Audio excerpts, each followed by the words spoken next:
Maya yet again is here in studio with us. Maya, in the aftermath of the Bondi Beach attack, footage has emerged of a mysterious hero disarming and tackling one of the alleged gunmen. Scores of users praising this courageous bystander, identified by journalists initially as Ahmed Al Ahmed, but soon other accounts claimed those praises were misdirected. Tell us more.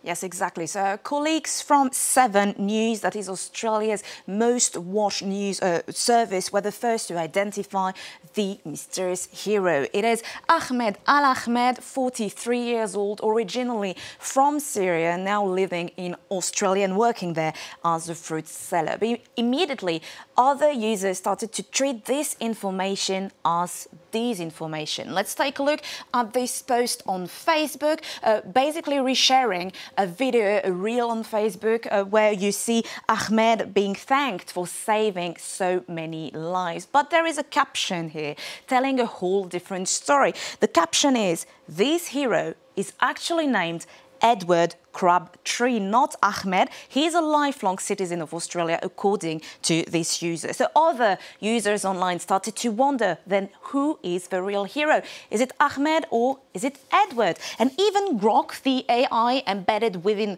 Twitter, within X, started to praise this mysterious Edward Crabtree, even generating a full biography for this man. Other users claiming that erasing basically the poor and brave Edward Crabtree was pro-immigrant propaganda. This tweet saying the name is Edward Crabtree and not some Ahmed or Mohammed. So eventually we know the truth because we've reported about it here on France 24. The exact name is indeed Ahmed Al Ahmed and not some Edward Crabtree who has not been involved in that story whatsoever.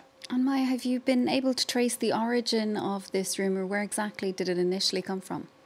Well, first, we found this kind of post on Facebook sharing some sort of screenshot from what appears to be a screenshot from a media outlet mentioning a Bondi local who's supposed to be an IT professional. Apparently, this person even according an interview, agreeing to an interview here to the media outlet in which he said, "I just acted." Tracking down this media outlet, we ended up on this post on X this time, and at the end of the publication of the post, you see the source with a link. So obviously we clicked on the link and we ended up on a website, on a story that I'm going to show you right there. You're seeing the story posted on something called The Daily.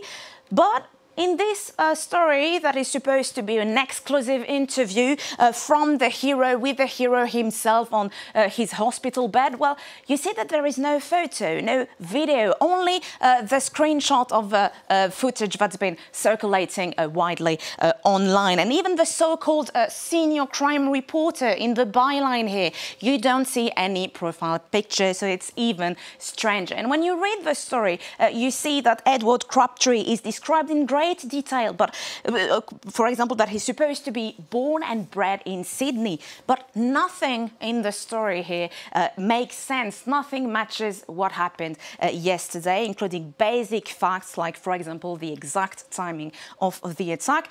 But after all, what did you expect? Because this website is completely fake. You're telling us the whole website is fake? Yes, exactly. That's what I call commitment to disinformation, Sharon, because this website is probably created with the help of AI. There are many clues on this screenshot here. For example, these different stories, you see only generic pictures, stock photos maybe, or pictures generated with AI. There is just this story that is the lone breaking news story about the Bondi shooting. And you have most of the links that simply do not work, such as the contact page. So also another hint is that the name of the story maybe is created to resemble a true media outlet, The Daily Horse here, that describes itself as a newsroom of young journalists delivering news for young people in Australia. But as you can see, there is no link between these two websites. And finally, we looked at the information behind the domain name here, and we saw that the domain name was registered on December 14th, meaning the day of the attack. Second clue, the address linked to the website is in Iceland, which is really weird if you have a website claiming to be a credible, a trustworthy media outlet in Australia. Since then, this fake website has been deactivated. So finally, in the end, there's little mystery left about who's the real hero in the story. We had the New South Wales Premier, Chris Minns, who posted a photo with the real hero that you see here on the photo at the hospital where he's currently recovering from his injuries, and confirming, obviously, the name Ahmed Al Ahmed, and finally confirming that this man is a real-life hero. That's the main truth in this story. Maya, thanks so much for taking us through all of that. Maya, yet again, with tonight's Truth or Fake. Do stay with us. We'll be right back with more world news.